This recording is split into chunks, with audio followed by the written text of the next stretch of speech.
भैया बाबोद से।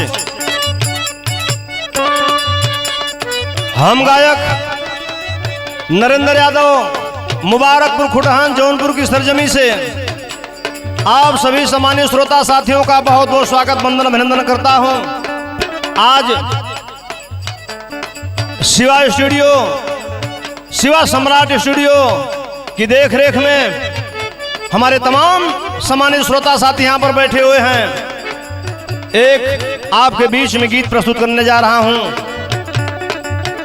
देवी गीत। आप लोग सुनिएगा और लास्ट तक सुनिएगा। इस गीत को सुन करके आनंद लेकर के इस गीत को लाइक करिएगा, सब्सक्राइब करिएगा।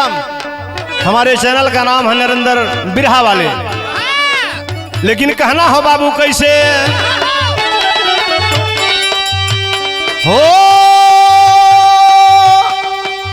पूजे चरणवा नाय दुनिया, दुनिया पूजे चरणवा। जय हो जय हो।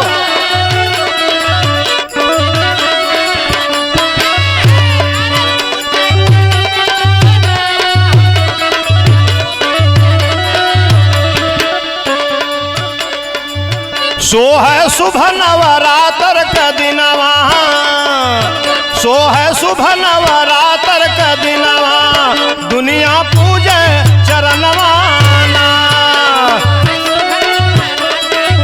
जय हो जय हो। अरे जागा हो भोले बाबा भगवती माई जागा।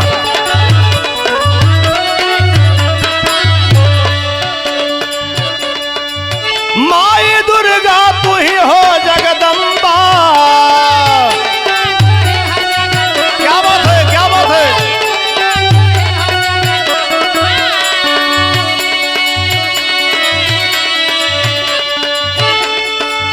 वैष्णो देवी न करो विलंबा।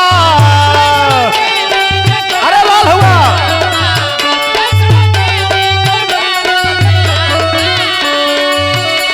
अरे माई सबके पूरा कर लुआर मनवा, सब कर पूरा कर लुआर मनवा, दुनिया पूजे चरणवा।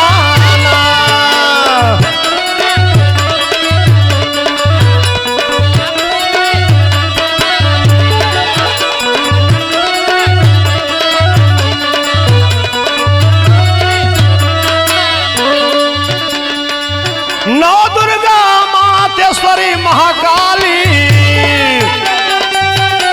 महाकाली।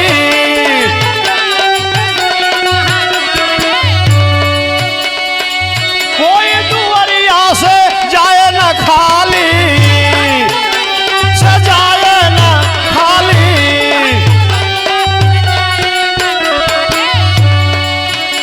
ओ विद्या बुद्धि का बाढ़े खजनवा, विद्या बुद्धि का बाढ़े खजनवा, दुनिया पूजे चरणवा।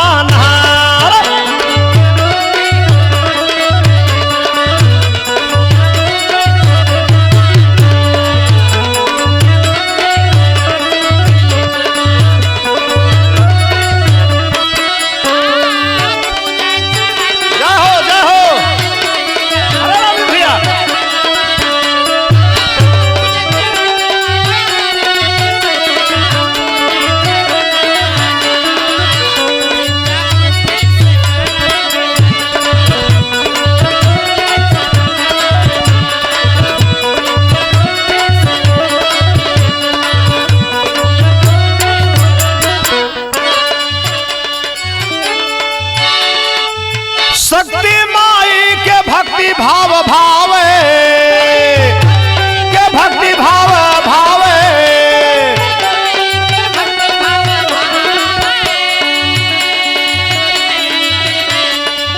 चिंता पूरनी माई मनसा पुरावे।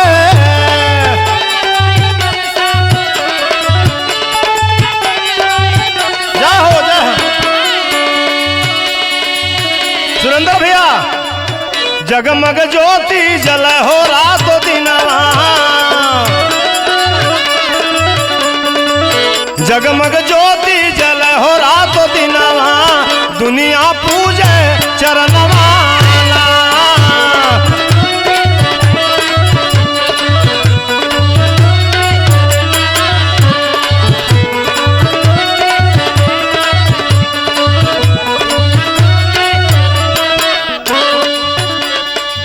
अंतिम लाइन में कहना है, काल भवजाल भव भागे भवानी,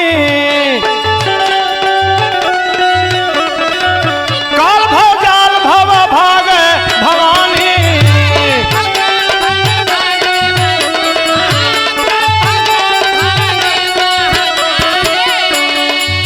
तरी गरम मन रतन गुरु ज्ञानी, रतन गुरु ज्ञानी।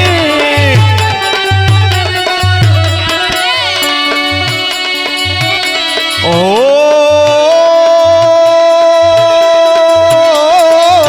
मैया गाँव नरेंद्र अकेला गुण गनवा, गाँव नरेंद्र अकेला गुण गनवा, दुनिया पूजे चरणवाना।